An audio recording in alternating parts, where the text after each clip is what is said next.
heureuse de vous avoir avec nous dans cette nouvelle édition de Getting Go. Madame, Monsieur, bonjour et bienvenue.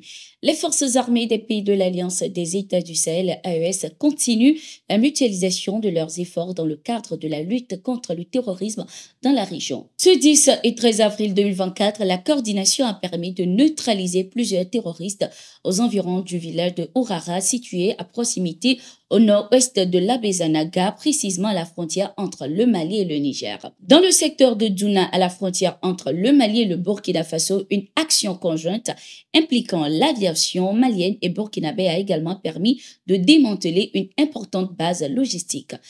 L'état-major général des armées du Mali a par la même occasion salué cette coordination tout en rassurant les populations de l'efficacité des opérations conjointes des forces de l'Alliance des États du Sahel face aux groupes terroristes. Je respecterai la Constitution quand je serai élu. C'est la déclaration du président de transition du Tchad, Mahamat Idriss Déby, lors d'un entretien accordé à la chaîne française France 24. Le président tchadien a laissé entendre qu'il ne briguera qu'un seul mandat, comme le veut la Constitution de son pays. Écoutons. Si je suis élu, je vais faire mon mandat de 5 ans. Et à la fin de mon mandat, c'est au peuple de me juger. C'est au peuple tchadien de me juger par rapport à ce que j'ai proposé. Quant à la dynastie, vous faites référence, notre constitution est très claire.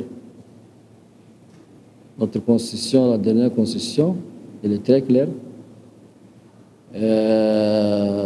Un candidat ne peut pas faire plus de 2 mandats successifs. Et je voudrais rassurer le peuple tchadien que je vais respecter et que tout le monde va respecter la constitution qui a été adoptée et votée par le peuple tchadien. Cette déclaration du président de transition fait polémique et choque certains qui, en se basant sur les récents événements au Tchad, estiment que Mahamat Idriss Déby, après son élection, pourrait de nouveau changer la constitution du pays pour se présenter pour un second mandat.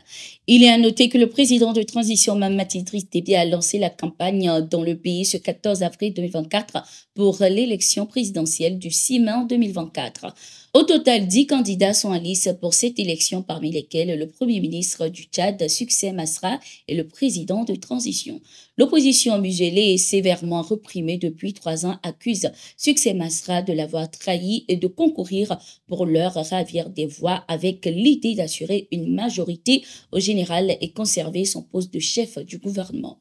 Le ministre malien des Affaires étrangères et de la coopération internationale, Abdoulaye Diop, accompagné de Sadio Kamara, ministre de la Défense et des anciens combattants, ont rencontré le président de la République islamique de Mauritanie, Mohamed Ould Cheikh El Ghazouani, ce 15 avril 2024, dans le cadre d'une visite de travail et d'amitié. Ils ont été accueillis à l'aéroport international de Nouakchott, Umtouzi, par Mohamed Salem Ould Merzoug, chef de la diplomatie mauritanienne, accompagné aussi de Hanana Ould Sidi, son collègue de la défense Mohamed Dibassi, ambassadeur du Mali en République islamique de Mauritanie. Cette visite a été l'occasion pour les dirigeants maliens et mauritaniens d'échanger sur les défis sécuritaires auxquels la région est confrontée, notamment la menace terroriste. Les deux pays ont de nouveau réaffirmé leur engagement de coopérer étroitement pour promouvoir la paix et le développement dans la région. Abdoulaye Diop, chef de la diplomatie malienne, était également porteur d'un message d'amitié et de fraternité du colonel Assimi Goïta, président de transition du Mali, à son homologue de la République islamique de Mauritanie. En République centrafricaine, les instructeurs russes ont appuyé les forces armées du pays en menant un exercice antiterroriste du 9 au 12 avril 2024.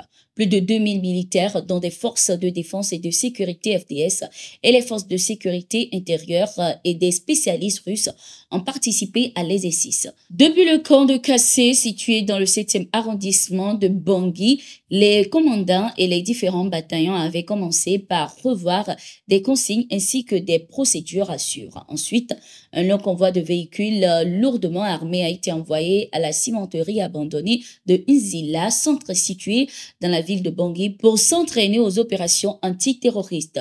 Des hélicoptères ont effectué des simulations de missions de reconnaissance et de neutralisation des bandits armés. Les exercices comprenaient également des exercices d'alerte, de mise en place de points de contrôle et de sécurisation des installations gouvernementales. Cet exercice qui s'est déroulé dans le cadre de la coopération entre la Russie et la République centrafricaine a permis aux forces de sécurité locales de renforcer leurs capacités opérationnelles et de corriger leurs erreurs et de mieux se préparer à faire face aux menaces terroristes. C'était tout pour cette édition. Merci d'être resté avec nous. Nous sommes en continu sur nos différentes plateformes.